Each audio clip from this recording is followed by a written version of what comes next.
once again we will read grandmother fairies. grandmother fairies में हमने पिछले वीडियो में, कल के वीडियो में हमने पोयम पढ़ा था.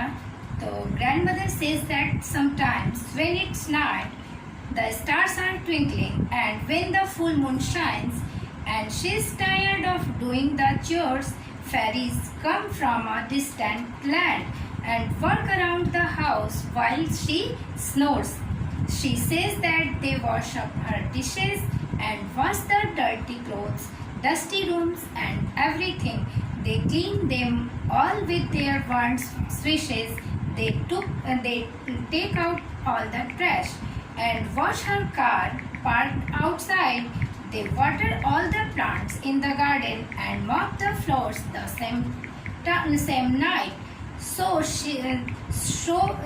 when grandma wakes up in the morning and she has almost nothing to do, so she looks outside the window and sees the fairies fly away into the sky so blue. She smiles and silently says a big thank you. Students, हमने कल भी poem को कल explain किया था and ये poem Sudarshan Gopal की लिखी हुई है.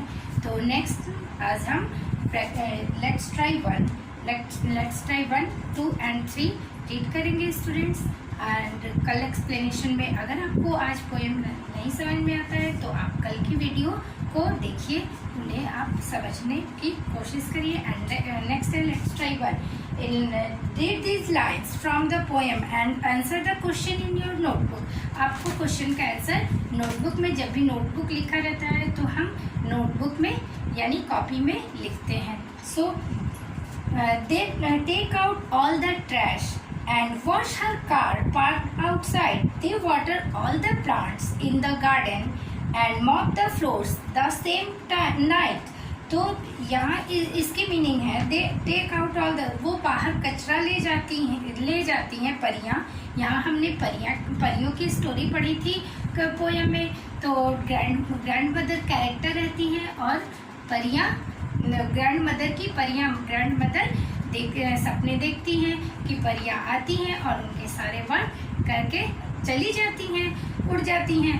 तो and wash her car parked outside, means car को वो बाहर कार जो खड़ी है उनको धोती हैं. They water all the plants in the garden में प्लांट्स को पानी देती है परियां. एंड फ्लोर को भी साफ करती है सेम नाइट, मीन्स उसी रात में. So students, question is who are they, वो कौन है. So answer is fairies. वो कौन है? Fairies. Why do they do all the work, वो क्यों फेरीज जो रहती है वो क्यों वर्क करती हैं. So fairies want to help grandma. Fairies क्या चाहती हैं? ग्रैंडमा की हेल्प करना. ओके. एंड नेक्स्ट है second is so she looks outside the window. So she looks outside the window and sees the fairies fly away into the sky so blue. She smiles and silently says a big thank you. Means वह देखती है बाहर, खिड़की से बाहर की ओर देखती है कि परियां उड़ के जा रही होती हैं. वह मुस्कुराती हैं और ग्रैंडमदर मुस्कुराती हैं और क्या बोलती हैं? Thank you. So who is she, या question is who is she, वो कौन है? तो ग्रैंडमा जो मुस्कुराती है परियों को उड़ते देख के, वो कौन है? Grandma. And why does she say thank you, और वो थैंक यू क्यों बोलती हैं? So she says thank you because the fairies have helped her, क्योंकि फेरीज ने उनकी हेल्प की थी तो उन्हें वो थैंक यू बोलती हैं. Okay. And next let's try 2. In let's try to answer the following question in your notebook. आपको क्वेश्चन आंसर अपने नोटबुक पे लिखना है. So first question is which word tells you that fairies did not come every day. कौन सा word आप कहना चाहोगे जिसमें फेरीज डेली नहीं आती हैं, डेली फेरीज परियां नहीं आती हैं, तो वो कौन सा वर्ड है?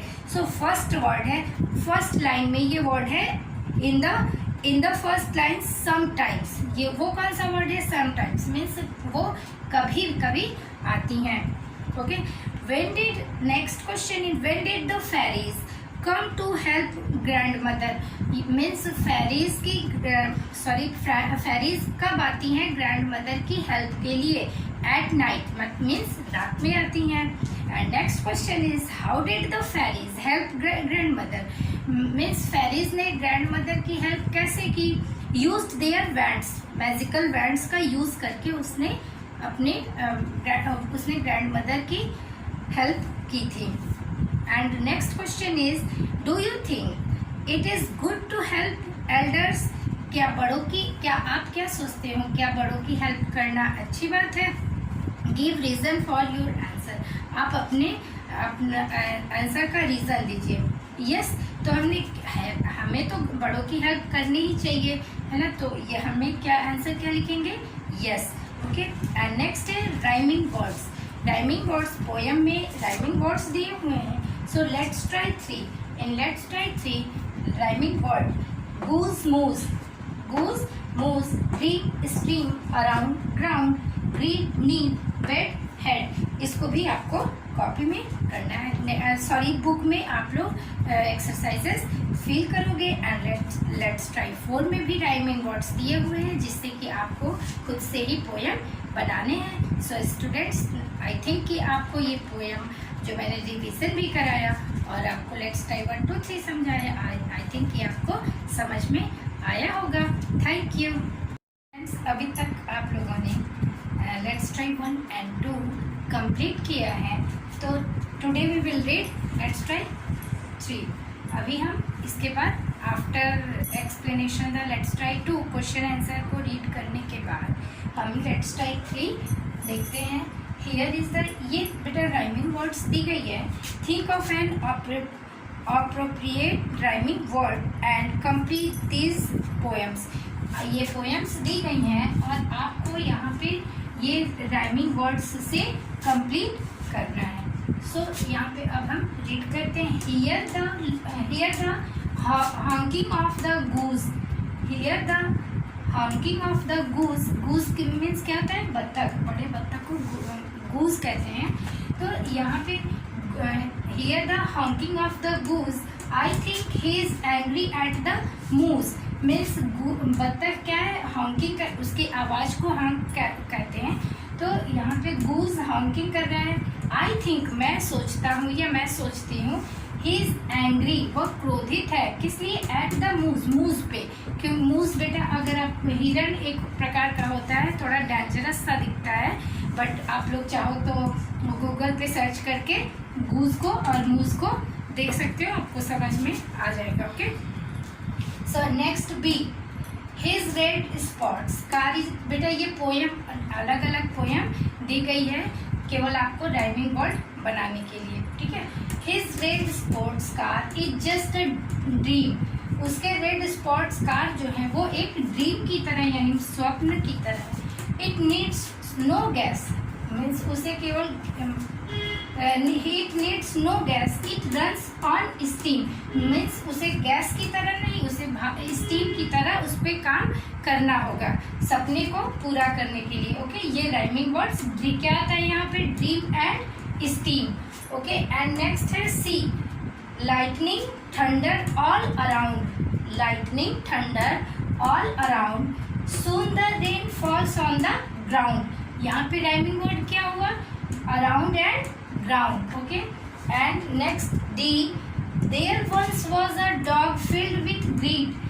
वहाँ एक बार डॉग क्या था? फिल्ड विथ ग्रीड, मीन्स लालच से भरा था dog. And who wanted much more than his need, means उसे और ज़्यादा की जरूरत थी। यहाँ पे राइमिंग वर्ड क्या आया बेटा? Grid and need. Okay, grid and need. And 5 little monkeys, आपने ये पोएम बहुत पहले भी पढ़ा होगा, प्री प्राइमरी क्लास में आपने ये पढ़ा होगा, नर्सरी LKG या UKG में। 5 little monkeys jumping on the bed, 5 little monkeys jumping on the bed and one fell off and humped his head। तो यहाँ पे राइमिंग वर्ड क्या आया बेटा? Bed and head. ओके, क्या आया? Bed and head.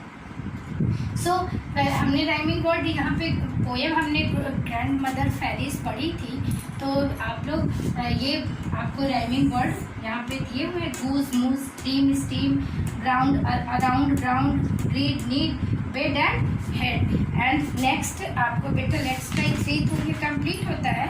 And next है let's try 4। Let's try 4, choose my 3 sets of rhyming words. ये कह रहा है कि एनी 3 सेट्स राइमिंग वर्ड का आप चूज करिए फ्रॉम द लिस्ट। जो ये लिस्ट दिए गए हैं, ये लेट्स ट्राई 4 में ये बॉक्स जो दिए गए हैं, इसमें आप लोग को चूज करना है। एंड राइट अ पोयम, और एक पोयम लिखनी है।